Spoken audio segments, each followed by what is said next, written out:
Welcome,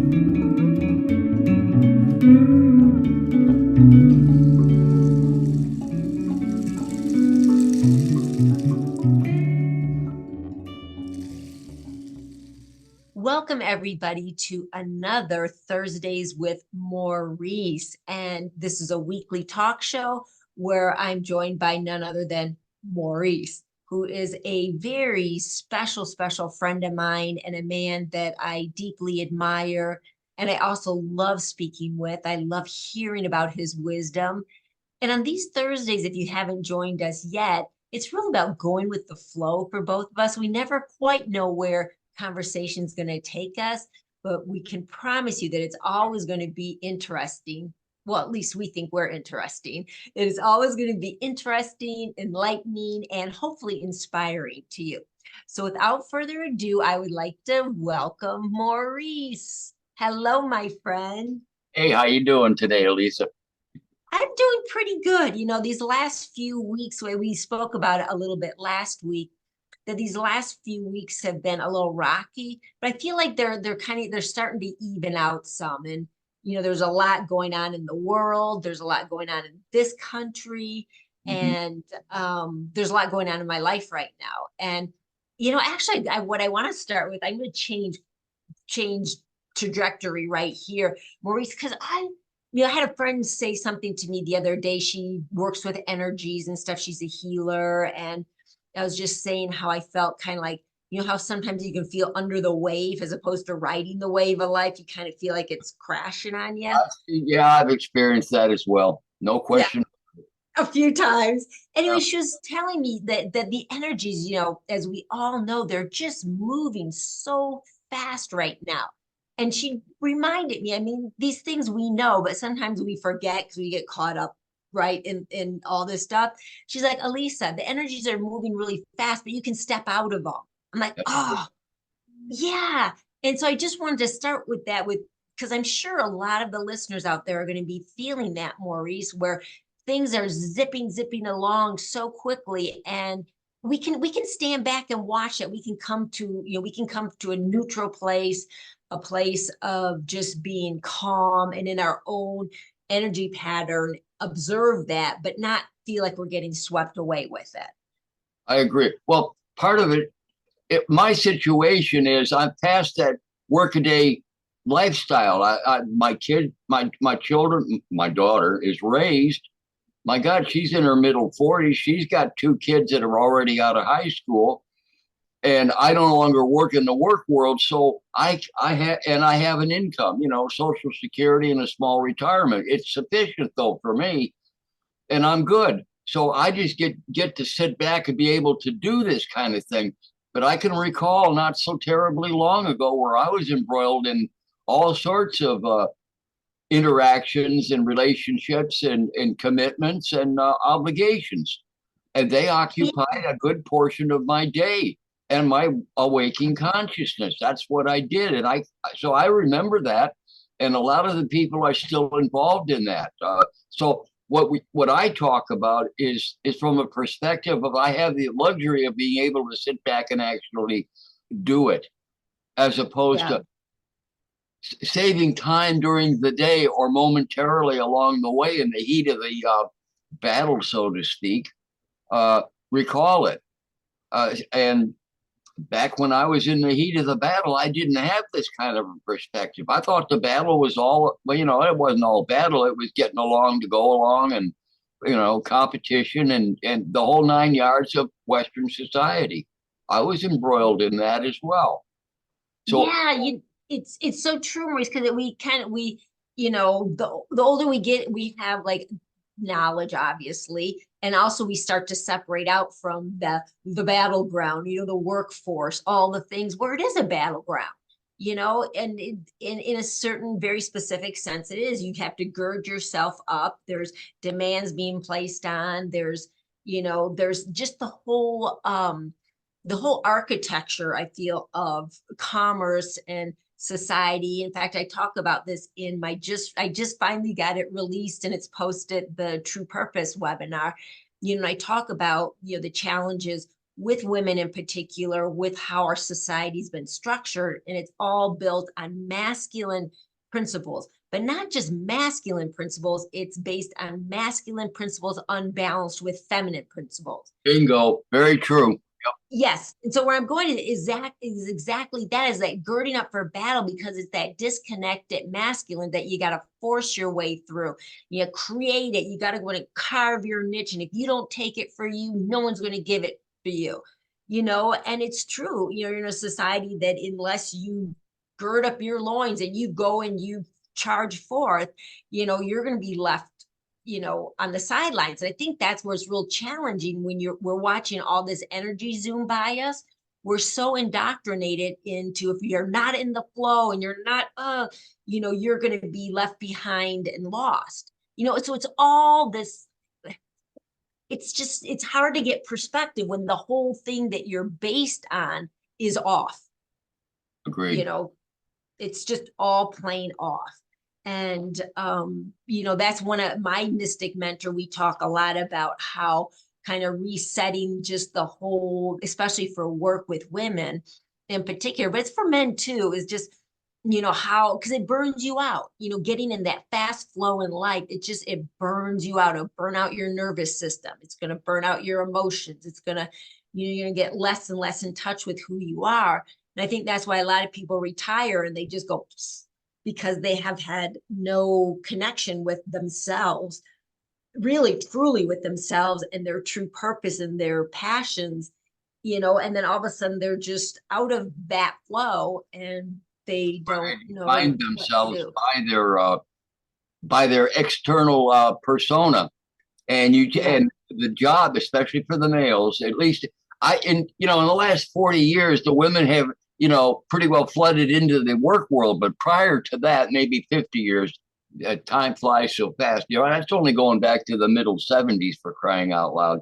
And historically, and you were around to see some of it as a youngster, that whole women's lib thing and the dissolution of the family within, which was really a behind the scenes goal, but that wasn't stated. And the whole 9 yards of that, you guys know, women know it especially well because of the child connection is even stronger with a woman than it is with a man, I think, organically. Yeah. But the whole, without going down that road, oh Lord, I forgot where I was going. I'm sorry. Well, no big deal. I think that it's, we're talking about the whole, which I didn't plan on going here, but it's a really interesting one because I think it's shifting the whole idea about the workforce, women's roles, and just that whole stream, that it's just an energy stream, and it's inhuman. I think in some ways it's interesting, because some ways these agendas, and we're talking about the agenda of the jab, that whole thing that's changed the workplace. There was agenda behind the women's movement. If you're not sure about that, you can do your own research or not. It doesn't matter. But as a girl in the 70s, in high school, like in the late 70s, I specifically remember and thinking, wow, I don't think the women's lib thing has done, it's not been all positive, because I looked at the girls around me and the ones that wanted to like get married and have children out of high school were apologizing for it. They were really struggling because they felt like, oh no, I'm supposed to be the emancipated woman and I'm supposed to go out and conquer in the workforce, and I don't want to do that. And they felt bad about that. And I remember talking to a lot of my peers. I was always like the older soul, it felt like. So I always was like telling them, it's like, no, that's a valid choice. You do that. That is absolutely okay. Even though I was built completely opposite. As a little girl, I never wanted babies. This is not my incarnation, was not my incarnation to mother children. And so I had other things I wanted to do. I wanted to explore the world, my spirituality. I wanted to have a business. I was just built like that as a little girl, and it did afford me that opportunity, the whole woman's lib thing, but it also took away other opportunities, but in spite of the agendas, in spite of certain agendas, I feel like things always balance out and something new comes in that's positive. Because even though there's a lot of negative things that happen with women's lib, I feel like also it did give space for women designed like me to have an easier track. Just Correct. like after the whole jab situation, Mhm. is that, all of a sudden I think there's a more humane thing. Is like, oh, I want to work from home. And from there, then I can work kind of at my leisure. And if I get my stuff done early, I got my work done early. I have the rest of the day, and that, like being an entrepreneur and having my own business, the thing I have loved about it is that I'm I'm self-reliant. And if I work hard to get my stuff done, even though as an entrepreneur, a lot of times you work a lot more hours here and there, but you can dictate it according to, your own, a balanced life. So I think a more balanced lifestyle is coming out of that. I guess what I'm trying to get to. So I feel things are changing where people are like, okay, what is this thing about Monday through Friday, 8 to 5? Like, why is that? That doesn't really work. And That's I the think Pope's that, work schedule from the 1500s. yeah. I heard that cleverly or humorously expressed somewhere or other last week. And it's probably where it came from too. It probably came from the frickin' Vatican trying to control the people of Europe, put them on the schedule, get them more involved in the system that we find ourselves today, the Western societal structure. You know what? You're right. I think the Greek was saying that to Jason in his interview with the Greek, That's, which I'm halfway through it. And I that's think he where it was, was. That's where I yeah, heard it. Yep. yeah, Yep. yeah, which is very true. And then you have the whole industrial revolution. Woohoo! What was that? That was really ingraining in the factory and processed foods and Oh boy. all this machinery and technology that's going to make life easier for us. But then we all became more slaves to working harder so we can have the dishwasher, we can have so it's a two-edged sword, right? Absolutely. It's like, yeah, so I don't have to like scrub the clothes by hand.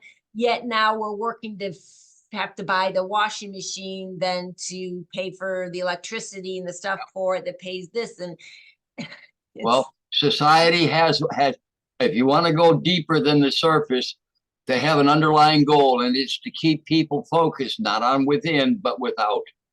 yes. The broken washing machine, the broken dishwasher, the broken car, the gas tank that needs to be filled. No time to make your own food, so you go out and you buy it from the supermarket. And of course, that, as we all know, has been adulterated by all these chemicals that they throw into everything. Not only the boxed foods, but on the dang produce, and anymore the meats. It's half the time. Well, you don't even know if you're getting real meat anymore. It looks like it, but looks can be Oh, deceiving, I'm told. you just did a post about Soylent. Actually, Oh, it was named Soylent.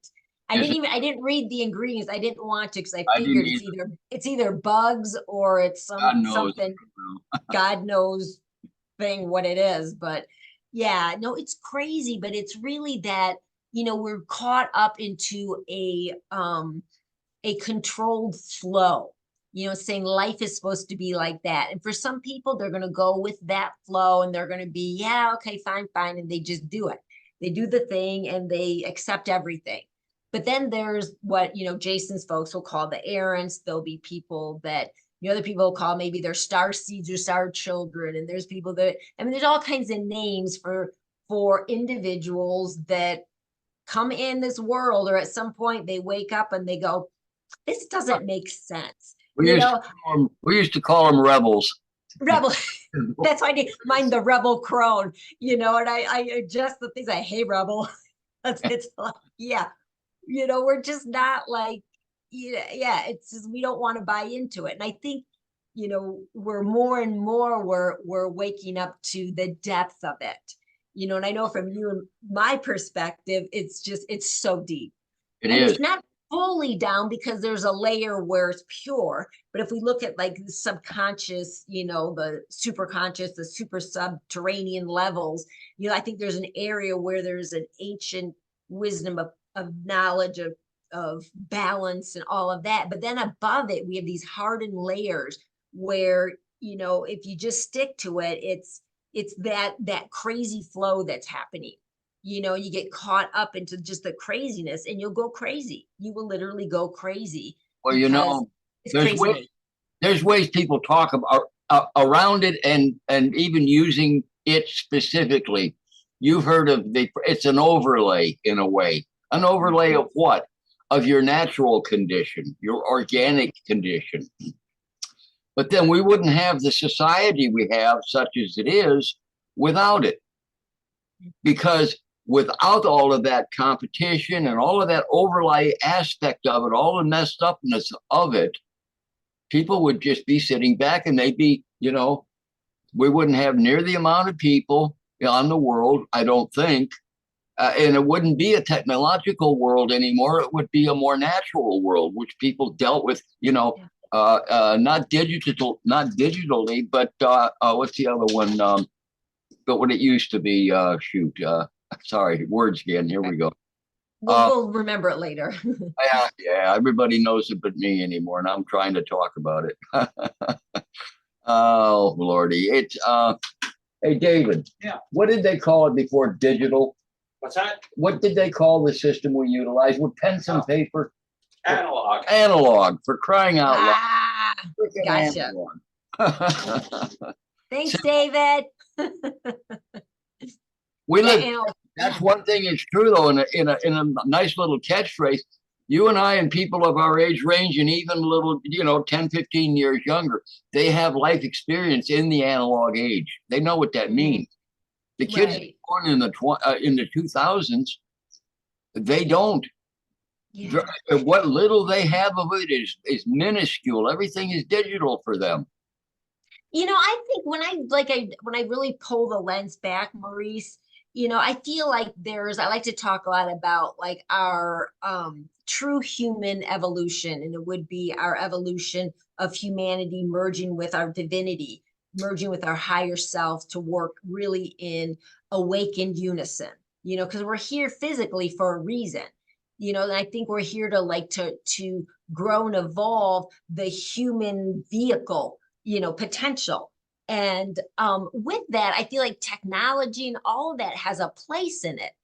I think whether you want to believe that there's a star system and there's the whole universe there's a universe out there somewhere, whether that's the real one or there's another one, doesn't matter. I feel like there's a universe and dimensions to explore.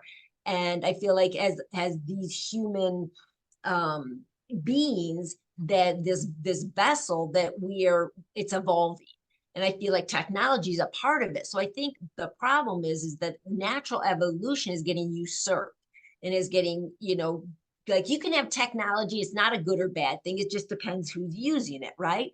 Is AI a good or bad thing? It's AI. It depends how it's being applied and used, and that's where the challenge comes in, because I feel like our natural evolution in opening up of our minds and stuff, the controlling powers that be, whatever you want to call them, they're negative influences. We're going to frame things in that route. There's negative influences on this world. And for me is that they take the natural trajectory and they keep branching it off so that it's controlled, and we don't really have our freedom and our full involvement with it. Yet, we're still figuring things out as a species, yet it's being controlled and used against us. It's not really emancipating us, so to speak. Does that make sense? It does, but I'm trying to boil it down again, specifically for your listening group, not for the whole population of the earth, although the words are true for the whole population, but the ones that are going to understand it and get it are listening to you right now. At least a measure of what I'm trying to say. The external system is intended to have all of these wonderful tools and enjoyments and diversions to occupy our time, but also to keep us outwardly focused. Yeah. And we know that all of us here know that there's an inward aspect of ourselves that is not being addressed by the external system. But the external system acts and operates as if it doesn't exist at all in a real sense. They give it lip service. That's what you have Sunday services for. Come in for an hour or a half hour, whatever the thing is, and then go home and do your thing like you do for the rest of the week, and come back and ask for forgiveness. Rinse and repeat. A very shallow approach to just about anyone, or primitive. Not much not much depth. Yeah. Just the surface, do this, do that, rules, regulations put out by somebody else, not organic, not coming from the individual who knows innately. They know what right and wrong is. Now, whether they do it or or they find themselves saying, well, I should have, the day after, the week after, I should have done this, that didn't go right, all that kind of thing. Then they start blaming themselves. That's because mankind is guilty from birth anyway, what with original sin. Yeah. What can you do? What can you do? I'm just a guilty SOB. And what I'm here, I think the biggest thing with me is to say that's false. That's an overlay. It exists. And we exist, we're walking around on this earth, still our feet still touch the ground, normally, except when we're flying, but our butts are touching the seat then. Point being, there's two realities functioning at the same time in competition with each other. Yeah. You can't escape the external world, but you can see it more clearly for what it is. Yes. And in so doing, it allows space for you on the internal world to say, yeah, but that has validity as well. And the more you look at that, the more you recognize that's actually more important to you as an individual. It doesn't mean that you don't still eat, during the day and sleep at night and interact with people on a commercial or social level in the world, but you're not wholly dependent upon the external world for your total sense of self-awareness. And one more thing, and then I'll shut up and listen for sure. The one thing that we all know is the internal is always peaceful. If it's origin, and it's not something you got to draw, it's always there. All you got to do is look at it or allow it to manifest or into your awareness, and it will. It's not a great struggle. There's people that try to make it a struggle, and you got to go through 18 different levels, and make these payments along the way to get the next course and all that kind of thing. Well, that's the system diluting the reality that's already there and diverting it to. Okay, I did want to throw that. No, that'll keep going, Maurice. I love it. I love it. We're right on the same page together. What we're talking about is, if there's we're talking about just that frantic flow of life, and you can look at it as that frantic flow as being the surface out there. What my friend just reminded me, because in the moment I was just like, oh, I just forgot and I got into it. As much as as I'm awake most of the time, that time I forget. And it's like, okay, boop, wait, reminder, just step out. And stepping out is the stepping in, right? Is you step out of that flow, you stepping into you and just that quiet moment, and then you can put it in perspective, which is so important. And I feel like for us to truly evolve as a species, as individuals, but also as the whole species is going to evolve, it's going to be about that, coming from that source, the source, because that's the only way to really evolve is that source. But we're physical beings. So you're right. We have to breathe. We have to drink water. We have to eat food. We have to sleep. We need shelter. I mean, there's certain criteria about being a physical being, and we need community, and we need context, right? We need to have a context of the truth of who we are, and we hide, as that truth has been hidden from us, because our whole culture is just, the whole world is just driven about, out there satisfaction and taking care of, the physical needs, The surface. and the service needs, and then you're going to have your priest group that's going to, intercede for you. Well, poo, we don't buy into that anymore, but it's still, we may not buy into that, but are you still looking for things, even things you have to do? Like you're saying, do you still think, as I'm asking the listeners, do you still think there's something you have to do to gain favor and to step into who you really are? That you have to accomplish something? Oh, I'm too wounded from my childhood. I've got to heal these wounds and then I'll be. I've got to, let go of this or change this or do that and then I'll be. I need to learn to meditate every day and then I can be. Well, I think, what you're saying, that's not true. You can just be. You don't have to jump through hoops. Just stop jumping. Stop looking at the hoops. Just stop. You Yeah. are you. Here's another one, and this is a sensitivity to the women, but men, because men kind of do it naturally out of, I guess, maybe genetics or survival or whatever the hell. But it's that whole thing about boundaries. And that's basically having the ability to say no, as opposed to always being the pleasing one. All you guys want to be pleasing to whatever comes your way. You want it to go smooth. So how do you do that? You be nice. Nice. Mix up on the words there, but That word. you be decent anyway. You be welcoming, because that's what your nature physically is. That's what part of the feminine principle is, for crying out loud. And that's you being you. Except the world comes in and it isn't always decent. It's confronting. It's threatening sometimes. And that's, you know, Oh, I have a whole can I go in a little diatribe on that? Because I just filmed that in that True Purpose webinar. I just talked about that. And there's two parts of it. So there is physiology in our estrogen. As the little babies, Bright has, I think it's in utero, and then soon after birth, we have, different points. We have this flux of hormones that are interjected into the physical body. And then the brain starts to develop in two different ways, and so a little boy is very different from a little girl. A little girl is going to look at mama and papa, and if mama smiles, baby girl smiles. If daddy does it, she's like that. Little boy is just like, and you're kind of, Johnny, pay attention, over here, and he's like, and a little girl's just locked in. It's estrogen. Now that is estrogen. And it's like, okay, I want mommy, dad, I want them to smile, I want them to be happy. And it is it's a hormonal thing. And little boys could give a rat's ass what mom and dad feel, right? I mean, it's so you have that, okay. And now you compound that with let's say when we had the toxic patriarchal takeover back at the time when the Catholic Church started gaining prominence, and they wiped out all the mystic traditions, all the mother god balance, goddess, all of that, that did not work at that agenda, because the true power of femininity, this is where I'm going with it, is that women have been divorced of. We've been made to feel bad, because if you use your innate magic, your innate mysticism, you are a witch, it's a bad thing.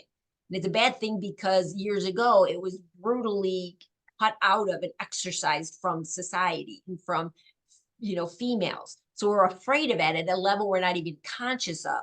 But what we're afraid of, that was the power of femininity. Yes, I want to please you, but I also have boundaries. I also have my personal power, and it's a cool thing. I may be a healer, I may be a teacher, I may be a seer, I may be a combination, but there's all this feminine, beautiful, magic power. And you take that away from women, you make them afraid of it, you make men afraid of that, because if women claim their power, men can't play that role that they're accustomed to, the toxic male role. They've got to work in harmony. So I think that this whole like natural estrogen based thing in a woman of pleasing people is a beautiful caretaking thing, if it's in balance with a woman having also her sense of power, and in a way that's not the masculine way, because there's nothing worse than seeing a woman in masculine power, thinking that's the way to be power. It's harsh. It's just not a pretty sight. It's not even a good representation of what a male should be. But it's a representation of a toxic male, is what it is. Female interpretation thereof. And they don't even do that really well, because they're not naturally that way anyway. You see all your female politicians that are marched up in front of everybody in this season, for instance, they're all dressed like men, only with different ties, because to denote feminine as opposed to masculine. But I don't even want to go down that, with the name bullshit that's going on in the woke community. But in former times, not so terribly long ago, women, to advance in the world, they had to look like men, but they couldn't really. But they dressed like them. Only they had it just That's the external world. It still exists around us. So if we're going to involve ourselves in it, we have to play by the rules of it to a degree. But we'll never, I got to tell you, you're never going to reach the top of a corporate ladder or the top of a military ladder or the top of a political ladder, because those are reserved for the true believers and the true followers, the ones that buy the system. And you guys don't. Yeah. You don't buy. Yeah. You've got, and that's part of your own internal boundaries operating. Saying there's a point where I have to say no, and I'm just kind of extolling the virtues of expanding those boundaries. It doesn't mean become hard and cold or anything. You can always say no gently. You know how to do that. You know, but just to go back in that, Maurice, for women, you see women that reach the upper echelons. I don't know if they reach well, maybe right now we may have a woman that reaches a certain top of the echelon, but even like especially military corporate wise, women that have done that have had to divorce themselves so much of their femininity that they can come across so butch, so hard, so, sorry not to be disparaging, but dykish in the sense that it's a woman taking on a very strong masculinity that doesn't have any femininity really left. Very little, very it's little. Unfortunate because but that's it's changing now. And I feel like we're just, us women right now, I'm speaking to my peers of all the different ages right now that are waking up to discovering what their feminine power is, that through gentleness, through a certain gentleness, there is strength there. You ask any man, right? Is when a woman like, and she's in her feminine and she's a truth sayer and she says the truth. She says it in a way that's, not like harsh or fighting or, but it's just in a way of truth sayer, and you take it for what you want. It's not an attack at anybody. It's just boom. There's the rod of truth from a feminine woman. That's power. That's power. You don't screw with grandma. You don't screw with grandma when she puts her stake in the ground and she says no. Nobody messes with that. Generally, those kind of women, especially the women, don't have official state-sanctioned power, but they have personal power.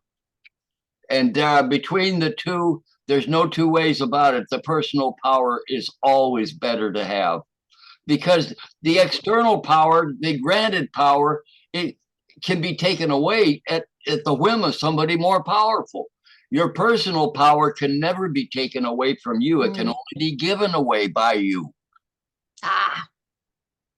That's it, Maurice. Thank you. That is it.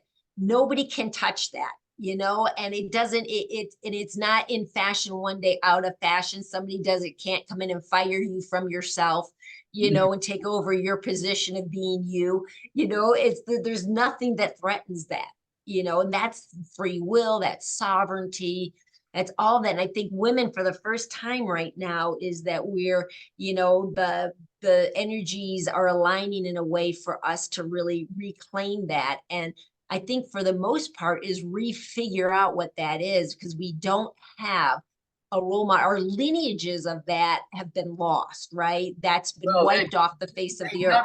They've never been lost, but they certainly have gone underground, and they don't readily available to the vast majority of growing through the ages. And we have decades of growth in different seasons for different aspects of our lives. The life of a teenager is not the life of a middle-aged mother. It just isn't. And to be a middle-aged mother is not the same as to be a working world with no children out in the competitive man's world, so to speak. And it's not even it's a toxic man's world out there, is what it is. And for what it's worth, men go through a similar situation. There are deep down men want to be good. They want to do the right thing. They want to be protective. They want to discover things and make it so that the women can be the best they can be. But they're not identical, but together they're better than one alone. If you follow, I know you know this kind of thing. But the world doesn't. The world operates against that, because when a man tries to show that, they don't say it's wrong. They say, yeah, you're right, but. And there's always a but. In order to do this, let's be expedient about it all, which is another word expedience. Most people at higher levels do what's expedient rather than what's right, and they know the difference. But they go for the short-term gain, not the long-term. Yes. So true. And with that, Maurice, is that you also have one going back to the woman's lib kind of thing, is here you have men that want to open the door for a woman because there's a gallantry, there's something beautiful about it. And then a woman, I'll get the damn door myself.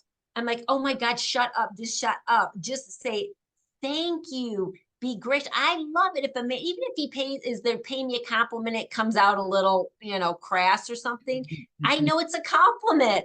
And I'll just smile. I know that they're just appreciating me. It may be a little lower vibration appreciation. It's appreciation, and I just smile, never make them feel bad for that. It's like, yeah. Yeah, but you are a lucky lady to have got as far along as you have in your understandings of how the world really works and how you fit into that world that isn't really comfortable for you, but it's where you are.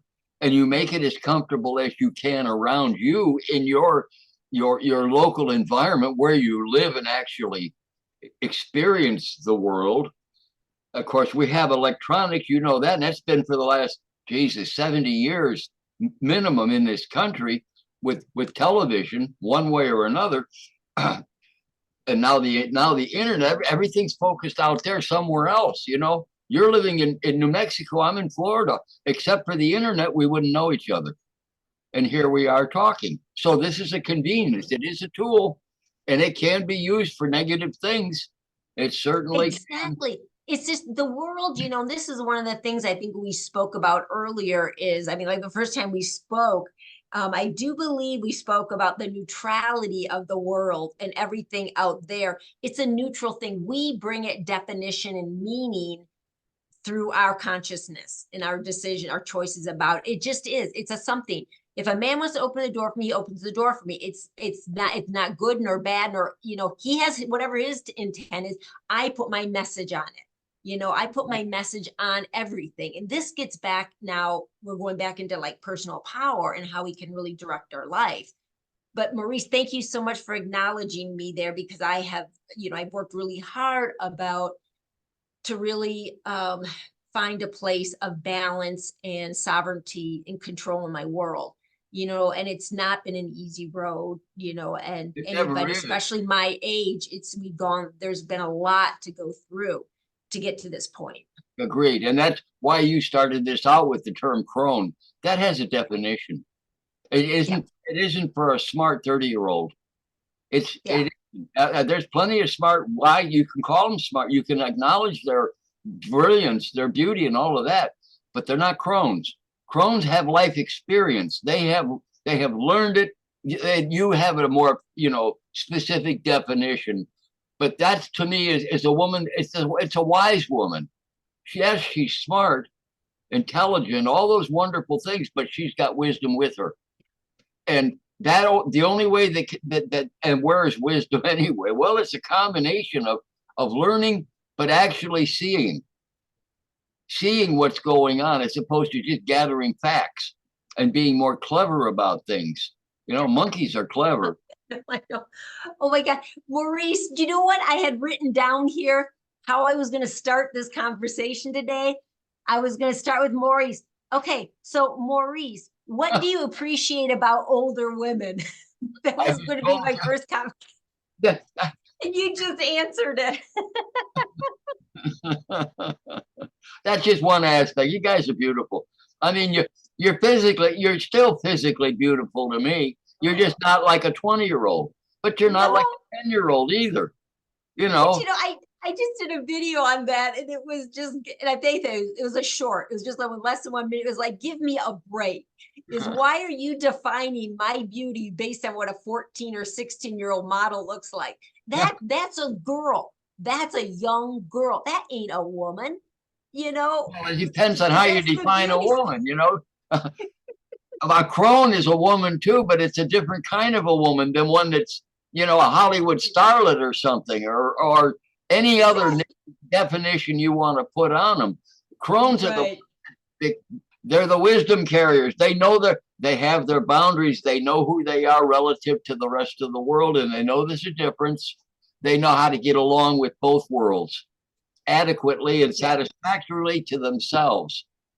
If they share that information with others, they're more than willing to, but they want ears that understand or in a position to benefit. Otherwise, they're just wasting their breath, and they know that too. And not every woman grows into being a crone. I mean, that's something that's a very specific. It's not older woman, i.e., crone equals crone. A crone is a specific type of an older woman, and a message I want to share with any young ladies out there watching this is that there is just an incredible place, magic place waiting for you down the line a little bit. And especially once you go through menopause, which is like that 4-letter word that nobody, oh my God, don't say the menopause. That's how horrible. No, it's a magic time. And when you come across that line, there's something very special waiting for you. Yeah, yourself is waiting for you. Yes. Yes, because you don't have, I tell you what, in a woman's life, there is not one day, like when she's in her menses, in her maturity, there's not one day that's the same biochemically than the next day. You either have hormones, coming up and going down. It's always this fluctuation. And that's why in my interview with Jason, I said, I'm not sure how much the moon has done us any favors, because it's this constant keeping you off balance. The minute you're feeling like you just get done with your cycle and you're like, oh, I feel so good, then all of a sudden the roller coaster starts all over again. You take that roller coaster away. You take that away. You know what's underneath that? You have a chance to just catch your stinking breath and to ground into like your real feelings and not to be reactive and emotionally riding this roller coaster. And I don't care how un-PC it is to say that, but it's not easy being a woman and having our hormonal cycles. And I don't know if that's real natural, Maurice, to tell you the truth. I'm not sure that way back whenever how natural that is, how we have to deal, because it keeps a woman off balance where men listening, you don't understand how hard that is for a female, what a challenge it is to work with that. It's very challenging. I absolutely agree with that. And it takes men a period of time to figure that out too. Men have wisdom as well, and it's different than female wisdom, but it's similar. Once again, they mesh together, but they're not the same. They're similar, and they have positive results for themselves first of all, and then as they radiate outward into their communities to the degree which they choose to do. That's the other thing. You start choosing for yourself over what you're told is supposed to be the case. You pass on it. Actually, that's what happens always anyway. The final decider of any move you make, and this is across the board, male or female, man or woman, child, whatever, they ultimately make the decision what they're going to do. They get told, they get threatened, they get bribed, whatever the hell. But in the end, they are always the ultimate chooser of what they do. But they don't recognize it as such until you come to a point in life, which is what you talk about as what a crone, one of the aspects of a crone. She knows that, and she takes responsibility for that, and she doesn't think it's a fault. She doesn't think it's something negative. She recognizes it as, holy mackerel, I can do this. And it feels good. And I know it's correct. And well, how do you know it's correct? It goes back to things we've already said. Because your inner knowing tells you it, and you trust your inner knowing, and you know it intrinsically. Yeah. Same thing for a man. A wise man operates under the same kinds of general principles. We're not all the things that you guys have to go through, we don't have to go through. But we have other challenges that until the last 50 years, when women joined the competitive man's world, which is not all that wonderful for you. Yeah, you get paid, you get to try and be a power player in the world, but that's not your true role. It's not natural to you. And, Not and to power play in that way, not to power play in that way, because that power play isn't even right power. That's a no, misuse of power, period. well, that's You know, because they bought the yeah. system. They bought the story that was told to them. But those people don't end up being crones until they walk away from it, if they So ever. yeah, if they ever do. But I want to run something by you, Maurice. And when one of because you were like one of my very first people that was watching my videos and commented on them. I was like, more somebody listened, somebody commented, it's Maurice, yay. And one of the very first comments you made, and I can't remember what video it was on, but it had something to do about men. And you made a statement. You were like, let me be very clear. This is not true of all men, especially as a man gets older. As men get older, they start to understand, or they have the opportunity to understand feelings and go into the feeling realm. So hold on. So what I wanted to have you talk a little bit about, because as a woman, we get older, we understand we start to understand boundaries, which is something men easily understand, throughout their lives. Whereas we as women understand emotion and feelings. So tell me a little bit about, is that true? Like as a man gets older, is that like the range, like the new territory for a man to explore and go into? Like what is that journey? I know the crone journey of what that is, but what is it like for a man? It's different. I'll say that right off the bat. And you nailed it pretty good. From a man's point of view, especially initially, he's taught to, this anyway, and everybody listening knows this. Men are taught not to show their emotions because it's taken in society as weakness. That's for the women. That's not for men. Right. Men don't cry. They don't share their emotions, and they're not even given the language or the environment with where that could even develop. So you're right. So they stop feeling, they cut that off. That's Very early in life, yeah. too. Very early in life. Just like, again, women, I don't have a woman's life experience, but I have watched a little bit, so I picked up a couple of things along the way. Point being, men spend most of their life struggling, competing, protecting, doing all, fighting against the world and providing a space for even the bad guys. They still provide the space for women to thrive and succeed in whatever they're trying to do, be it God knows what for a lot of people. But the point is, for let's say an average man, a man that's not career oriented, that it needs to be the vice president or the president or even a general manager somewhere, where that's the most priority in his life, physical acquisitions of power and or wealth, which is power in this society as well to a degree. Wealth is the measure by which you get to power. They don't give lists of the $10,000 guys in the world, the top $10,000 guys. They talk about the billionaires, the hundreds of billions, and all that kind of thing. That's society's goal of achievement. Yeah. I'm kind of wandering a little bit, but I still want to keep to because I don't know if I know the answer to your question. What happens to a man? Or Well, but you, in that response you were very specific, and I should have pulled it up. I didn't know. I mean, I kind of wanted to go in this direction, but it inspired a whole series of videos I then did of men versus women. That paradigm, the communication challenge between men and women, the great divide between us. yeah. And I kind of I think I made like like I was I was just talking about that divide, and then you were saying that they're not all men are like that, Elise, and especially as men get older, that they maybe are more at peace with the feeling realm, and maybe because they've watched and they've softened up with the world, or maybe like women, they just don't care as much anymore. You're looking at your own mortality. You see like the the end of the line, no matter what, I've got more days behind me than in front of me.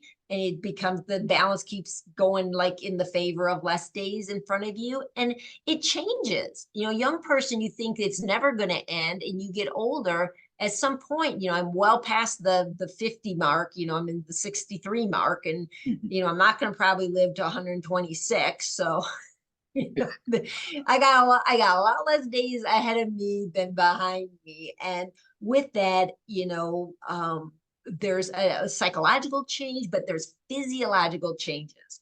I feel, yeah, it's so funny. I was thinking about this the other day where, little babies, like if somebody says, oh, it's a little girl, it's a little boy, or they're dressed in blue or pink traditionally. Sometimes you wouldn't know if it's a little boy or girl, right? Because it's just a little baby, Right. and it's just a baby.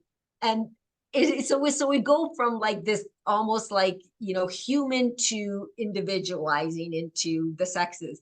And then at the end, I feel like we come back the same way. We just get out of the diapers. Now we go back into the diapers, but you see how older men and women, sometimes they look so similar. Like I'll see somebody, there's a person and they have earrings on this. I mean, we're talking about the traditional. I don't want to go off into the woke stuff, but like an elder person. And I'm like, oh my God, if you took those earrings off and you put her in a thing, I would think that was a man. I know. Or like, I mean, is some of it kind of starts to even back out. And so maybe that's part of that evening back out where we, we become more a balanced whole person, where it's not so divided by, because our hormones start subsiding, right? So it's just, even for men, testosterone is going down, estrogen is going down. So I think we kind of come into more of a unified place within us. I would say, Does that back, make sense? yeah, it does. But back to the original question about men, differing, how do we experience it? The first thing I want to say is women are more, it's been my life experience. Women are more prone to figuring it all out sooner than men are. It doesn't mean the majority by a long shot. You know yourself, who you talk to and who you talk about are still a distinct minority group, but they're growing. That part I want to reemphasize. It's growing. I've seen it in action enough to know, and I know it's true. Well, the same is true with men. There's more men now than ever that are at least open to the possibility. In prior times, it was far less. Okay, without going into any more detail on that. And that's the whole thing. I've met a lot of smart guys. I met a lot of nice guys, but they still bought the whole system. They just tried to, do the right thing and make it work. But they never got to the point of just sitting back, like what you're talking about. They're so busy with the external world as their, I don't know, their reality frame, if you will. Well, they're trying to fulfill a prescribed definition of what a man is. They're trying to, I want to be a good provider, because innately, I mean, all those systems work. The imposed systems work because they're playing off of natural tendencies. The Right. natural tendency of a man to protect, provide for their family, create that safety, have my children having a roof over their heads and having new clothing and education and food on the table. Mhm. That's like this, men want to come in and fix it and take care. They just want, a man with any kind of healthy sense. I mean, I think some have been very distorted or broken very young. No question. But within a generality with that, and that's used against them. It's used against them, and that's what we're talking about, the toxic masculinity, because it's keeping men then too focused on that superficial, and that's what's toxic about it, is because it's a superficial interface with the world. And whereas I think if we were in the balanced time, we didn't have imposed programs, and we could be natural, the natural man, the natural woman, the natural harmony, that men would be very different. They'd have a different experience and expression of masculinity, of what taking care of, what that would look like, and just the same is true for a woman. I don't know that I've ever actually been exposed to a culture historically that manifested that kind of a lifestyle. The closest, I suppose, would be some kind of native culture in the world somewhere. But there's very little written about that, if in fact it even existed anywhere. And personally, I'm unaware of any of them. Well, you know, Maurice, I mean, how many libraries have been burned? You know, the libraries of Alexandria, and go back, you look, I did some research for my book, and I had like thousands of massive libraries, these incredible places of, you know, where all this ancient knowledge of our real past was held, burned and destroyed methodically throughout the world, methodically. So all that wisdom, and what was in those libraries, hundreds of thought, probably millions of scrolls and parchments and Yeah. texts. And what was in all of that? Why was that a threat? Why did they have to be burned? Because the victors control history. What was that history they didn't want us to know? In all those thousands and thousands and thousands of, man, that's a lot of stuff there. That's a lot of knowledge and wisdom. You know, so something's been really hid from us. I mean, really hid. So we don't know how far in our distant, it may not have been that far in our distant past, my dear. It may not have been as far away where that was. You know, they're still doing it today when they discover shit. They hide certain aspects of it. Think of the pyramids in Egypt, for crying out loud. That even to this day, there's a lot of stuff they dug up that they've never revealed. They've kept it for their own stuff. The Dead Sea Scrolls that were unearthed in the late 40s. Most of them have not been distributed to the general public. Yeah, the scholars in their, sequestered, guarded rooms had granted limited access, but that's about it. And what's come out is not the whole thing at all. So what's in it, we don't know. Not as a general public. Most of the world doesn't know, but the scholars know. And of course, this is what pisses me off, because there's somebody there controlling things. It's not good for humanity to know. If humanity really knew the truth, oh my God, we're protecting humanity. Well, screw you. You know, who are you to protect humanity and to take information away from the general populace? You know who that is? That's the guy with the biggest gun. That's who's doing it, at least on the earthly level. Exactly. The winners, the victors. And if you don't, I'm going to punish you. And if you really do something that I don't like, I'm going to kill you. And I'm going to do it with impunity. And when the latest toxic masculine agenda came through the Catholic Church, you know, and the Roman Empire is on decline, the Catholic Church came in, Catholicism came in and took over. And that agenda, you know, that was a brutal agenda. Not only you either kowtowed to their God, their masculine off-planet God out there somewhere. You know, you either kowtowed to that, or not only are you dead, your family's dead, your village is dead, your whole culture, you know, brutally, you know, like what kind, like come on. I mean, our viewers should know that. I mean, we don't have to go into the ridiculousness of that being anything to do with real Godhead or real, you know, energy of the universe. That is not anything to do with it, you know. But let me bring up a name. Have you ever heard of the name Torquemada? Torquemada, no. Okay, he was the chief inquisitor of the Spanish Inquisitions. Speaking of that. And anybody that knows anything about the Spanish Inquisitions in particular, although they were bigger than Spain, knows exactly, in probably greater detail than you just expressed, about how cruel and how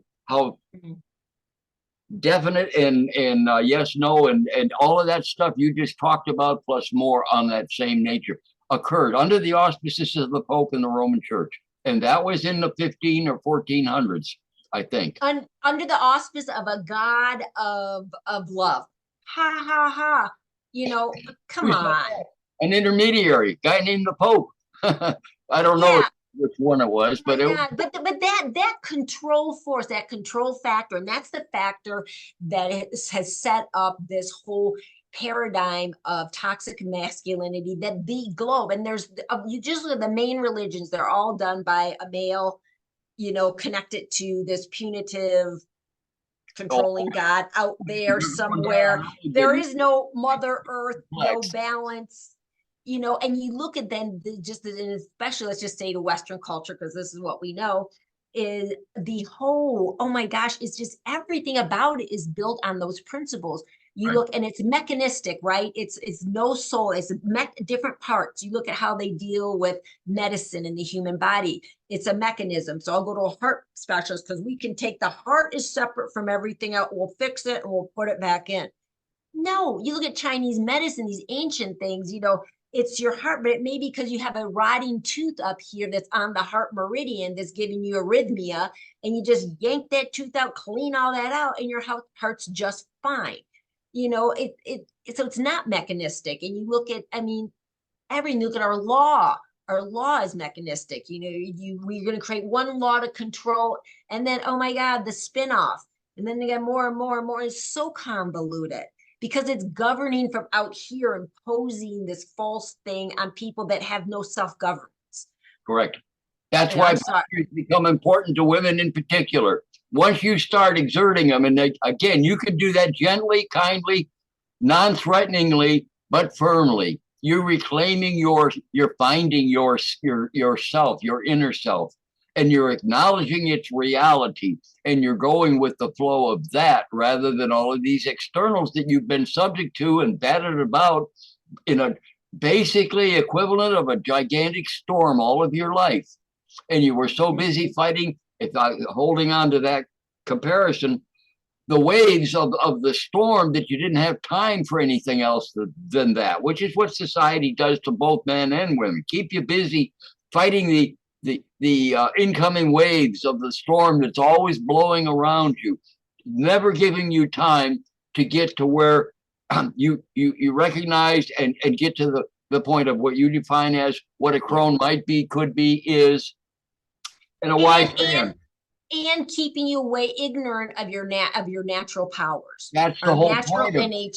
That's the whole point, is your natural powers. And this whole usurping of humanity into this false, doctrine of this weird, vengeful God, is just this fear for a woman. It's like fear of really stepping into my power. Men's going to have it look the same way, but we're all afraid of it. We're afraid of, like, people even now, like, well, it's getting better, but I remember not that long ago when I lived in Georgia, and I had a friend opening up she's an incredible healer, an acupuncturist, doctor of Chinese medicine, does quantum technologies and stuff. And this was maybe like 20 years ago, 15 years ago. She opened up this health clinic in this small town in northern Georgia. And there was one local lady that discovered that was open to it. She went and told her friends at church, and they're like, holistic, ain't that the devil stuff? Absolutely. That was equated, she's oh my gosh, she uses herbs. She's a witch. She's like, and much less like tarot or pendulum or any of those techniques. You're just a witch. And when you say witch, what does that mean? That's like a miasm of brutality and death and torture. And, that's the memory it brings up. And we're all like, oh, and we shy away from it. But now it's like, it's screw it anymore. People now are like, okay, we're not buying into it. We're not doing it. That's the Rebel Crone. Screw you. I'm going to discover who I am. And on the positive.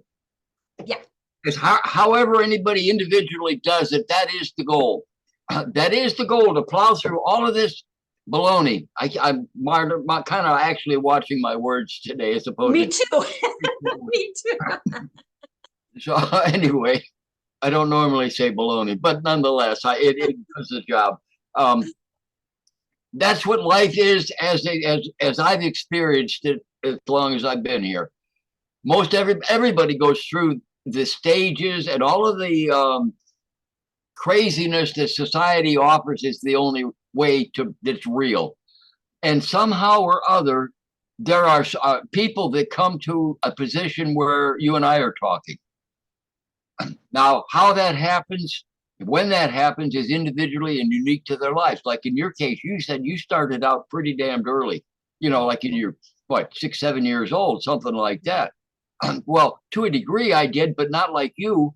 I didn't have, mine was, I was just kind of a rebel, but not knowing a rebel without a cause. You said that to me the last time, and that's it. That really fits. I was rebellious, but I didn't have a cause, and I was looking around for. I know it ain't right, but I don't want to just become another follower of some group. I was smart enough to know that they were being misled down another path, so I never really joined any groups to speak of. But somehow or other, here I sit along the way. And yes, I had life experiences. Like you said, trauma was a big one. And that's relatively recently. I was by your standards, I was an old man then. I was 67 years old when that happened. And prior to that, 67 years is a long time. It's longer than you've been here. But for me, it didn't really start. And then I had things happen between then and now that make me who I am today. So, and not everybody gets over 80, okay? A lot of people do, but really and truly, most of them don't. And as far as what the average guy does, I'm not him, never have been him. But I don't have to go out and shout it to the world. I just have to, for me, I just have to be able to live my life in some kind of a harmony between the external world and the internal world, not discounting or actually growing in the understanding that the internal world is far more important than the external world. But again, that's a process. Again, as I lived it, okay? Not everybody lives the life I did by a long shot. Probably, nobody actually. Technically, the whole point is technically, but in principle, the principle is true for all of us. I can tell you what in a way what has worked with me as far as I've gone. I know internally, I know that first of all, this life isn't the only thing going. I know that.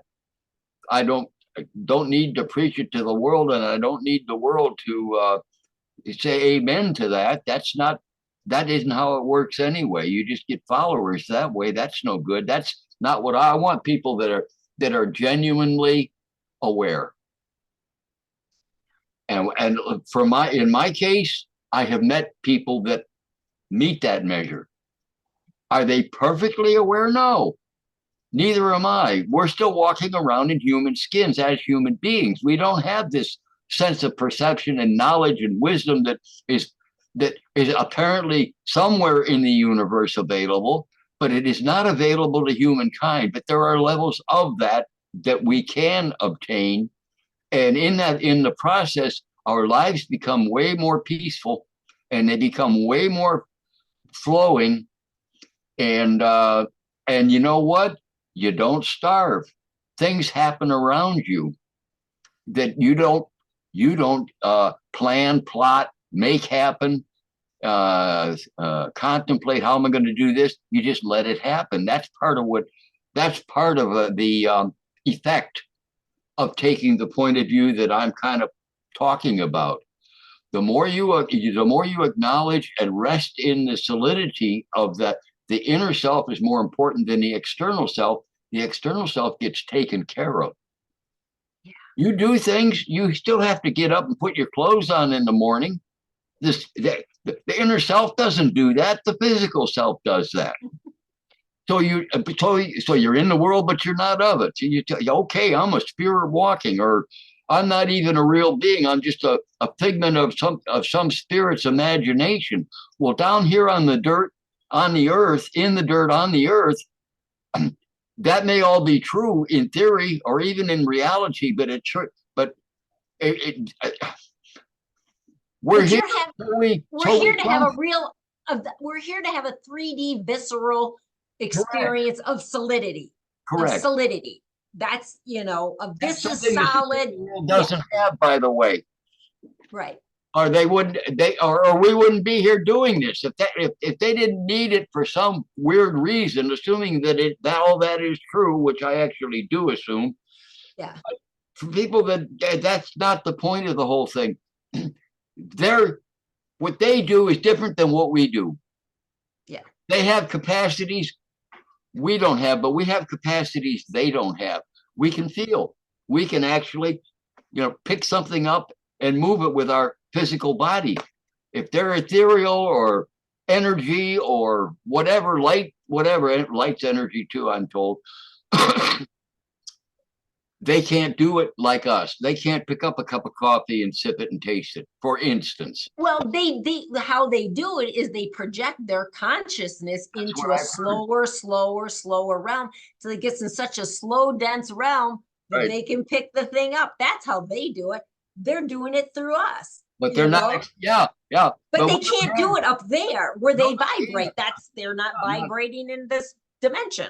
That's correct. Yeah, maybe they got all these extra benefits we don't have, but we do have what we do have, and we have to play with the tools we have at our disposal, which is our Yeah, physical body, which is our interconnection possibility, likelihood, actually, yeah, certainty in my case, and I would suggest that it's there even with the most unaware. They just don't know it yet, yeah. and Exactly, that's exactly. that It's goes into the more spiritual aspect of the kind of conversations we could be having, which is effectively that is what the life mission is, to be so far divorced that you don't even know anything, and then you learn and you don't learn. You feel so alone, so separate, no connection, and at some point it dawns on you, like you said in your case, at like 6 or 7 years old, you had that out of body experience. You said that, and it made a difference. So it changed you then. It didn't complete you, but it changed you. Other people take longer, but and a lot of people never get it in a lifetime. Historically, I would say most of them didn't in the past, and I still say percentage wise, most of them don't now. There's just too many people that are in the process, but they ain't got there yet. but But it's changing. That aperture is opening, and more people are coming through it. And then pretty soon, because you can't go in and just change. I mean, you always need a change agent, right? There's a catalyst, and then there's more catalyst and more catalyst. I mean, it's just the physics thing or something. I'm not a big scientist here, but there is principles there of catalyst and change, and that it starts at a point and then it'll spread from there. So we're definitely spreading out. But had the people not done their work, along that line, we couldn't be where we are today. And the earlier work is always harder than the later work. It's different work that has to be done. that's Because very we look true. at Mhm. like just my speaking from my generation, and we didn't have the internet, we didn't have these things. As a young girl, I couldn't Google and find out. I mean, I doubted you could find information about that. You go, oh, okay, I can understand that better. I couldn't understand any of this. I had to like figure it out and be pointing in the direction of a book or a metaphysical thing or You didn't even something, get it there. If you were lucky, you had a wise woman or a wise man and I whisper didn't. something to you. And if you didn't have that, then the only source you have is internal. You get whether you recognize it as And such or not. exactly. And there's a certain level of chipping away at that cinder blockage, that's that blockage. Like I'm looking at things using the analogy of, the subconscious ranges, and then there's, of the mass consciousness, and that there's like some hardened layers in there that we got to kind of bust through to let the life force and truth come up. To It's, break against those, so chipping away at that. And you know, people earlier than me, like the ones doing this stuff way before me, man, that was even harder, the stuff they had to chip away at, it's more and than it's more than that, though. It's not something you have to do that. It's yeah, by you trying to do all of those things, it goes against what the natural aspect of it. What you have to do is to allow it to occur. Then it happens. Before, other than that, you're chasing your tail this way, that way, the other way. Should I do this? And as you grow through life, you try various things, all of these different if you excuse the narrowing down of it. Some people choose priests, others choose ministers, others choose politicians for their answers and their way through it all. Others choose gurus. Others choose all kinds of things. And with the internet, we've got all of these paid for programs, these wise people that'll tell you how to do this meditation. Big deal ever since the Beatles in the 60s hit this country. It was always here, but it was never popular. I'm telling you that those, it's not in the sense of You do something to get that. If you just get out of your own way, back to Alan Watts's book title, get out of your own way and it will happen. And that's what I'm saying. It from my life experience. No, I completely agree with you, Maurice. Where that chipping away comes with is because that's been my earlier experience in life. And the new terrain I've walked into now is this terrain that I don't have to do anything but just be. And that's my whole teaching. It's everything I'm sharing with people. But back in the day, so I don't know if this was available back then. I just didn't know it. And I had to chip away at my own consciousness to get to the place to know that. Or if there's different energies available now that this is opening up. I can't answer that because I don't know. But definitely there was a chipping away for me at hardened patterns and rigid, reality tunnels, and just breaking out of this stuff to be like, oh, I got my freedom now. Oh my God, there it is. All I had to do is be me. It's not the hard road. I tell you how that worked too. It was the inner drive that caused you to even do the chipping, whether you recognized it or not. And then in the chipping away, all these different things you tried, and not this, not this, not this, not this, eventually come to the point and say, what's left is me. You find yourself. Yeah. Yourself started it, whether you didn't know intellectually that was what was happening, but it started right. You somehow or other. You had a drive to see through what you obviously saw was not right. So you tried this way, and some of it worked. That was good. I learned something, but it isn't the answer. What's it? What about this over here? Oh, this looks pretty good. And it had great things in it, but it wasn't the answer. And finally, you come to the point you say, well, none of them are the total answer. They're helpers, but they're not the answer. And then the more you rest in your inner self, the more you recognize that's the freaking answer. Well, wait a minute. What is that? That's me, the being.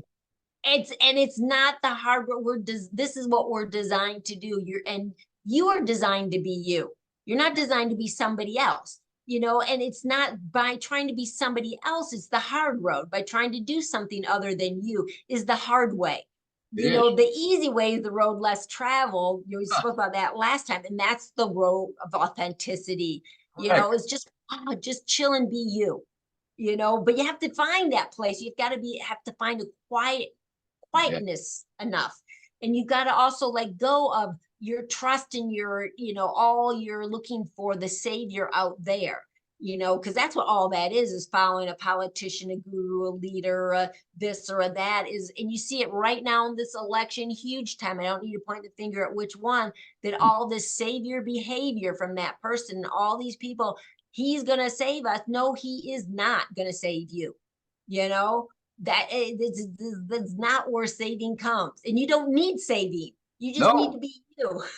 Well, you come to that conclusion along the way too. You never were, but that's a self-realization kind of a thing. Yeah. You can say the words, but until you experience it, it's words. Okay, so Maurice, what I'd like to do with this, I don't want to go too long. So this last part here, because I think this was really great, and it's an incredible topic. And of course, we can go like a million places with it.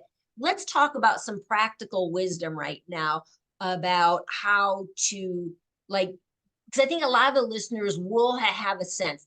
I know where that place is. How do I maintain it? How do I stay in it? Let's do some tips back and forth. What have you found in your life, how you stay centered in you, or how you've gotten there? Just what comes to mind? Share a gem.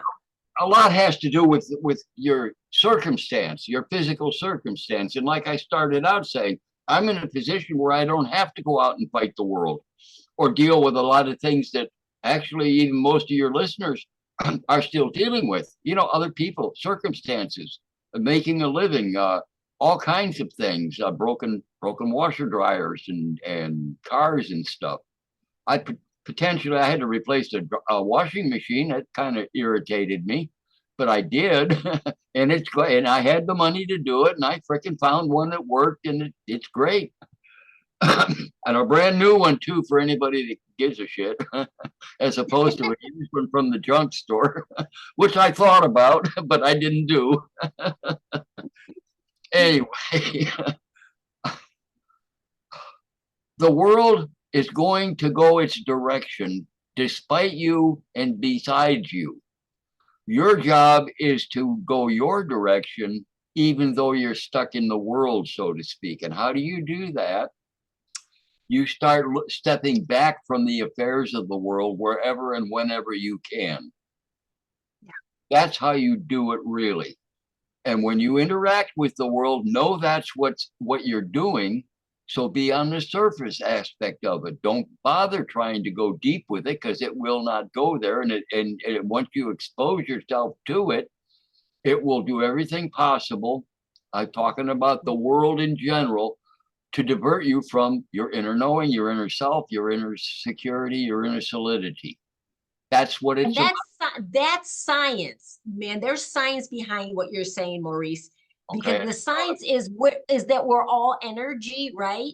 And energy is looking to connect with other vibrations at the same level.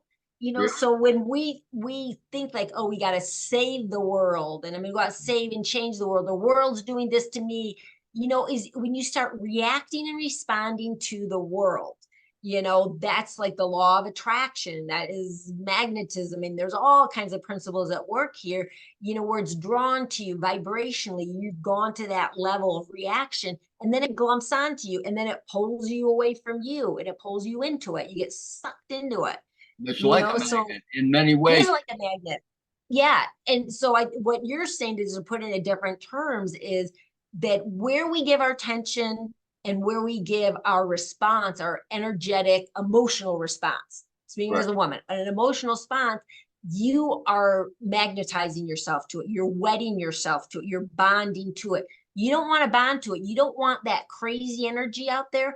Then stop reacting to it. Stop focusing on it. Stop giving it your life energy. Look at it, observe it, analyze it, but don't take it into you. Don't allow it in.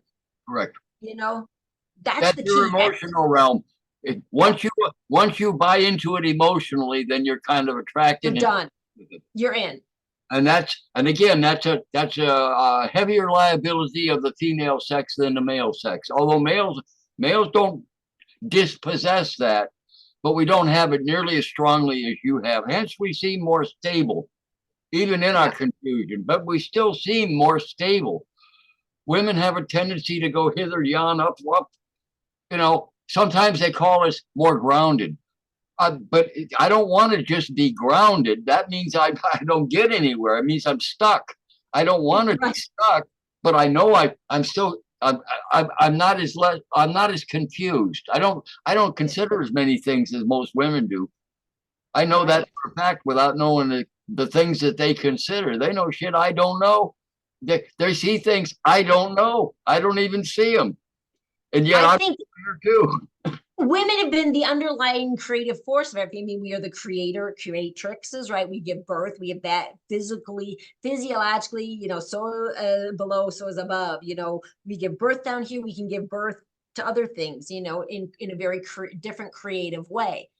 So there's like, you look at any movement and any movement, any guru, any religion, anything, who fills the pews, who fills the decks, it's women. They're the ones leading the way for that connection. So I think we are more susceptible in a different way to it. But I look at some of the driving patterns with some of the candidates and stuff, and there's huge, men feel very passionately in a different way. I feel like they go, okay, if this candidate wins, then it's all destruction. It's going to be war. And this one is all that. And for women, there's another fear buttons with it, so everybody's just pressing the different fear buttons. You respond to it. It's true for both sexes, Maurice. You respond to it, you're in bed with it. Exactly. And there you go. There's your partner, baby. Part of this growing process from beginning to maturity to cronehood and to whatever the hell you want to call a man that gets similarly endowed or whatever, comes to that point where you can actually say, hey, he's got his shit together in a real way. Oh Lord. It's like you're growing your own magnet, but you're not growing it to attract things to you. You're growing it to be strong enough not to be pulled in by all of these competing magnets that are of lesser intensity, but numerically all over the place. You get your own, and that's back to the beginning, what we talked about. Part of the way for a woman to do that is to recognize, establish, and respect boundaries, because that is one of your main susceptibilities growing through, and early on in particular, you have very few of them. And it takes a long time to beat away what you have been indoctrinated into taking as your role, to be that mat. Because you're never gonna build personal power without boundaries, because it's just like you look like a steam engine or anything, where you have like force, you got to have a container for it, right? And as you contain things in, and then force and momentum and power builds, so you got to have a boundary, a containment for your energy to Right. build up personal force and personal power. That's a good way to show it. Yeah, and then you become the man, and then you walk in the room, and instead of, you may perceive all these things, but you walk into the room as the magnetism of love, of safety, of peace, of mother. You walk in, and then let people be drawn to your energy, as opposed to dispersing it and responding and getting all flipped around to everything in the room. The people that are susceptible to that kind of a message will be drawn to you.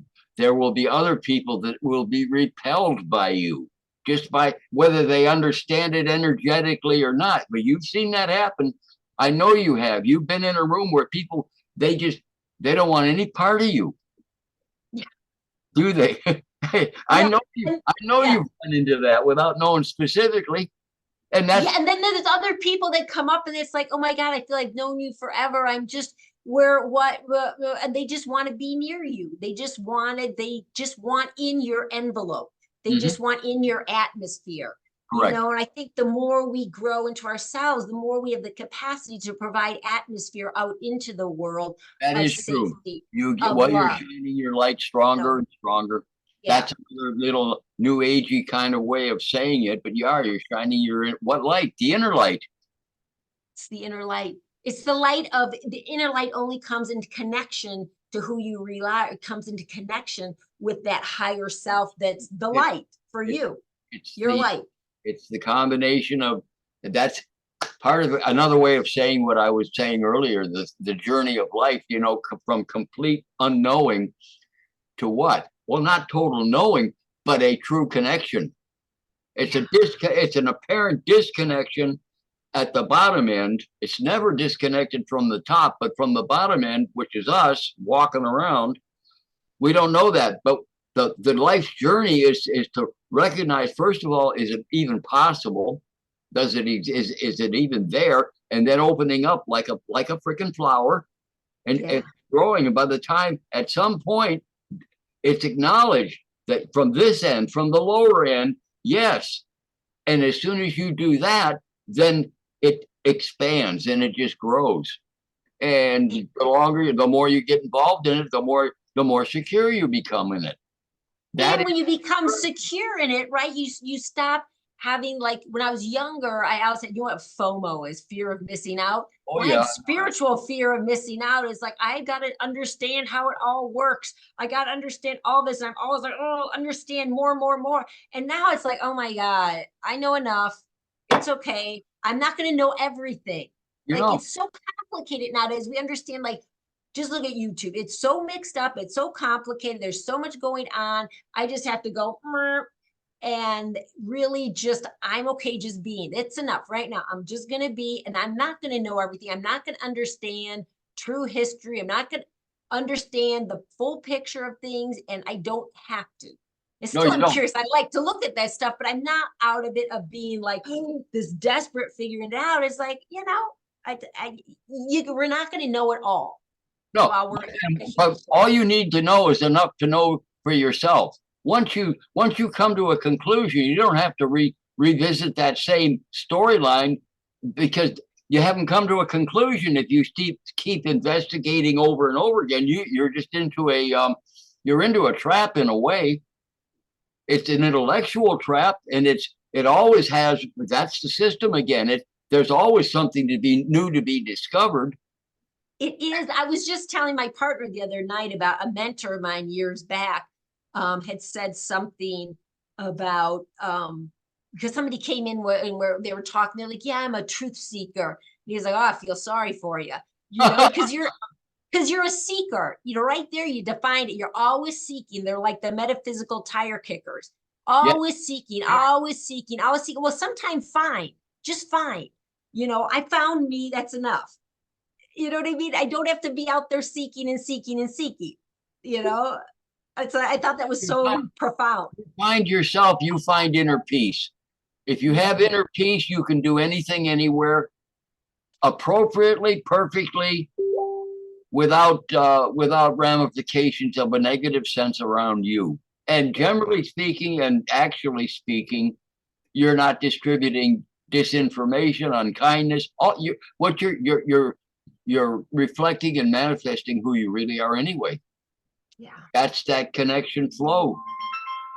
Yes, exactly, Maurice. And that is just like, I'm so glad we talked about this, because the little webinar class I just did on true purpose boils all down to that. It boils down to your makeup of who you naturally are, coming in harmony with who designed you and created you, your higher self, not some big God out there. It's you, and it's all rests in there. You don't have to seek anything out there. It's allowing. The process is a process of allowing. You don't have to find your higher self. You don't have to grow a connection. You don't have to do anything like there. Your higher self is like, here, I have you. Just let me in. Allow it in. That's it. Allow it in. And again, until you recognize it's even there, that's not possible. But right. Once that's an intention, by the way. You know about intentions. Nothing starts without an intention. Yeah. Well, that generates from here, down here on the ground, in the 3D humanity level. You have to have the intention. Once you have the intention, it's responded to. If you respond back, then it grows. If you grows, then it's still potential, but it's not reality to you as the experiencer. That's why, the whole story of reincarnation kind of explains how that all works. Some of us take thousands of generations to even learn that. Some of us learn it in one generation. Well, are you special? I don't know. That's for somebody at a higher level to determine that. What were you there for in the first place, or who are you really? Then there's space, time, and time space. So it's all happening right now anyway. Also true. There's a whole philosophical storyline. That one is, is there anything ever than the ever present now? I don't know. Oh my God. I would say that's the case, but we don't experience it that way. No, we don't. We're going to have to go into that someday. We're going to go, because I really want to talk about that one, because I've had a lot of epiphanies around that lately, internal ones about dealing with all of that. So I'd love to have your perspective. But I think for today, so we don't lose people on this, that I think that is I loved where we went with this. And, I feel like, it's what we're talking about is practical humanity, practical spiritual humanity, and just I want to just take this incredible pressure off that life is just doing to people. Just take that pressure off and have people just step out of it and just relax and start to just relax into their beingness, and then trust that it's all going to be well, no matter where you are. If you're, retired, semi-retired, in the flux and flow of it, it's still the principles we're talking about are absolutely available to everybody. It's applied a little differently for you because you're in a different place in life, right? But it's still the exact same principles are true all the way through, and the need for you to connect in and take that space. On that point, everybody listening to this and anybody who may listen to this, It's available. You can actually try it no matter where you are. You can be 20 years old and confused and got hormones running every which way to Charlie or whatever. You still have moments in your life where you can sit that back and just be by yourself, take a deep breath, and be by yourself. That's it. That's a momentary experience of what I'm talking about. What can be the more you grow into it. You becomes full time, It or, does. but mostly full time. Never full time, but it's way the hell more now than it ever was. And you know what? I find it great. I do too. Amen on that one. Sorry to use an old phrase there, but amen, aho, whatever on that one. That is just like the joy. And I guess in the final message I want to share with the viewers here is that not to be afraid of getting old. And I hope that we are representatives of different age groups here of our elderness, and not to be afraid of it. It's an incredible power place to come into. It's an honor. It's an absolute, I mean, I feel honored to be with you, Maurice, and to be able to tap into your wisdom on things. And, it's, it just gets better. And it's a privilege being able to get older and be able I to don't get even wiser. think about it. Honestly, I don't even think about age anymore. I know about it. I look at the numbers and I say, well, all of the negative things, like you suggested, most people, they're looking to, do all kinds of this, prepare for death. I don't even think about that. I mean, I technically think about it, but I don't spend my time worrying about it. No. I'm here now, and what am I going to do with it now? And my life has been really full for the last 8 years in particular, going on 9. And it's been diverse, ups and downs and experiences and everything.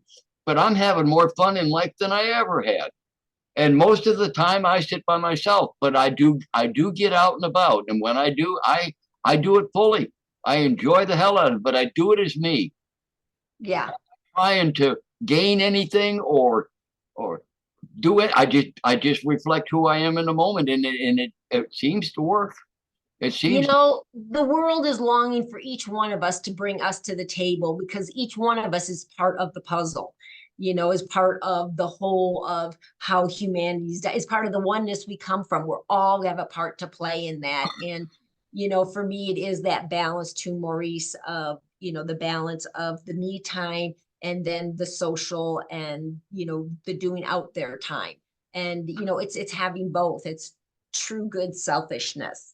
And it really is. And it's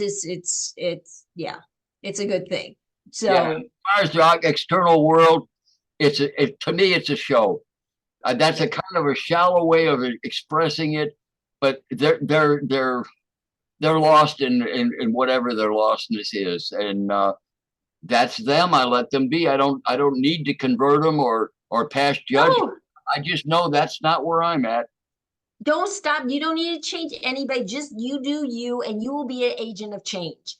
Correct. You will walk into the room, and the people that need to change, whether it's your children, whether it's your partner, whether it's your parents, whether it's your friends, whatever that is that you be that change. And then you just allow, that's what's going to inspire and change in people, not by you going, you need to do this or you need to do that. No. You just do that for you, and then give it a rest. And then you'll be the example. Well, there's another little side benefit of that. You don't even have to change. You can sit by yourself and be happy, content. You can.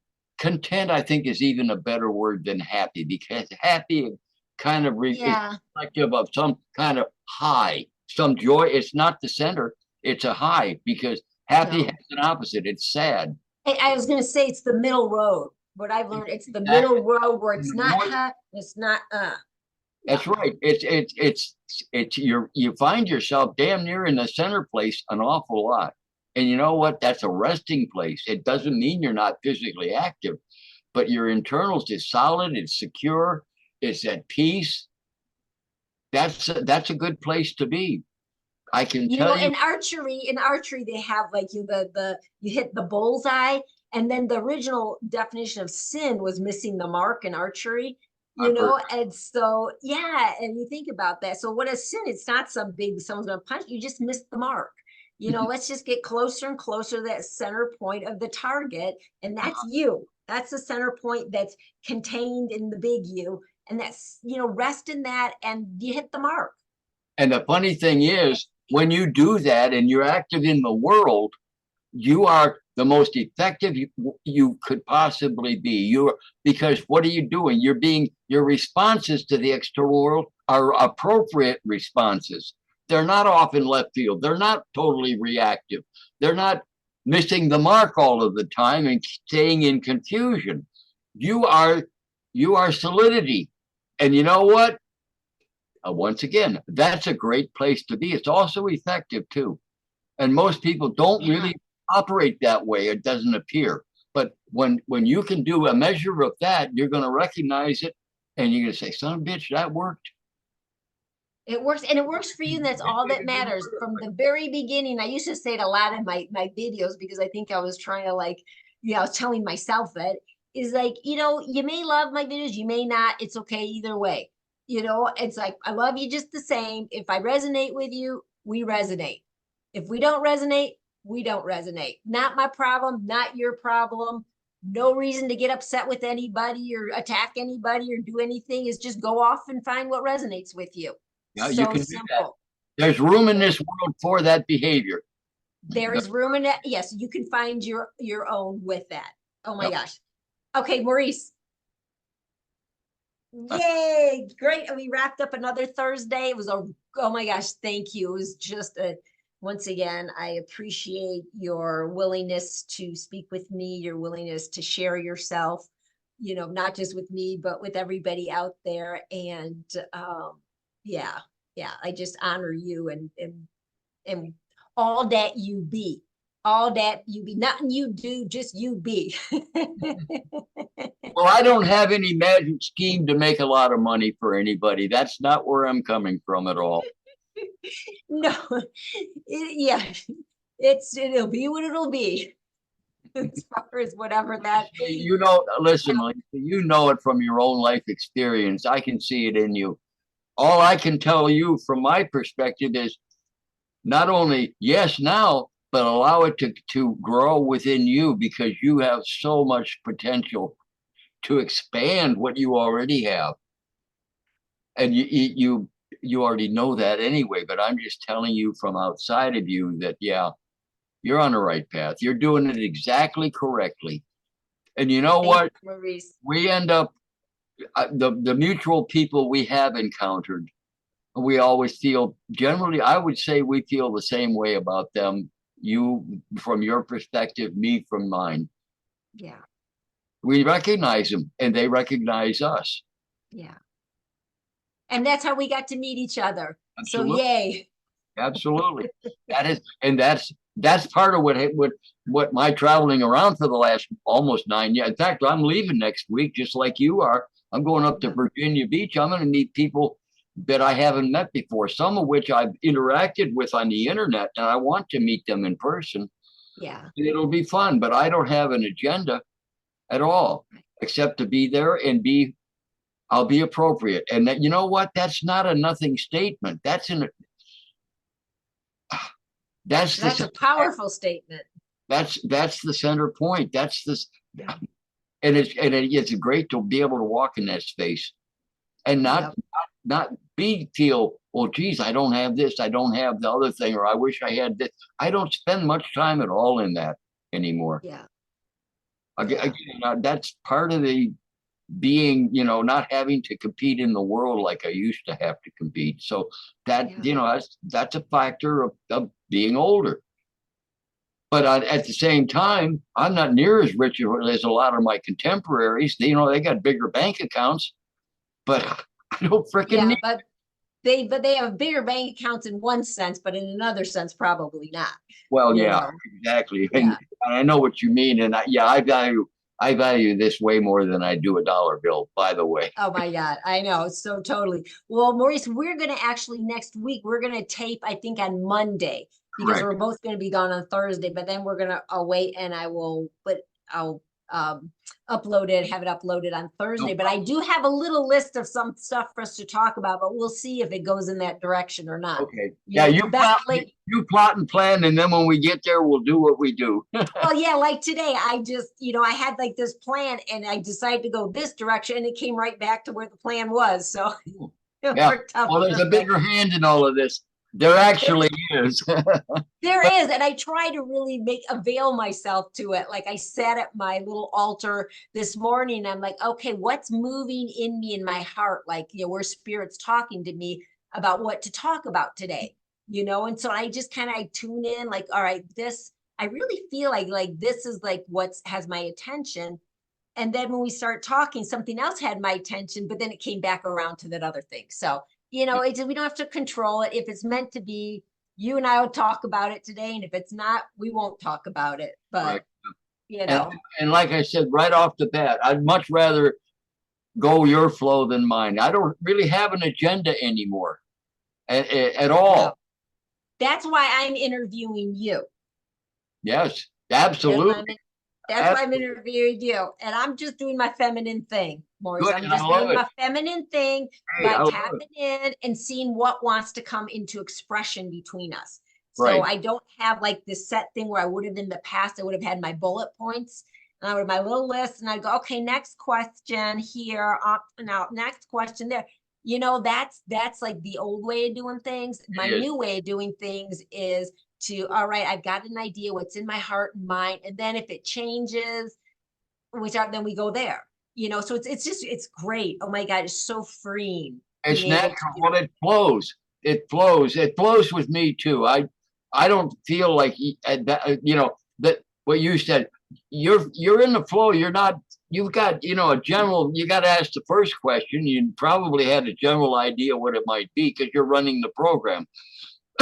But after I answer it, we end up in free flow all the time. Oh, yeah, but today it changed. The first question was not the question I had written down. Oh, wow. It just something else dawned. Something else came into my consciousness when we start talking. I'm like, I'm going here instead. But let's keep chatting for a minute here. I'm going to let people go because. Oh, okay. I thought they were. Oh no, I hadn't stopped. I'm going to stop it now. And Okay. then I actually may cut it a little bit earlier, but we'll see. Okay. But let me end the taping right now. Okay, everybody, we have to say goodbye though first. Thank you for being with us and hope you enjoy Thursday. We look forward to being with you again next Thursday.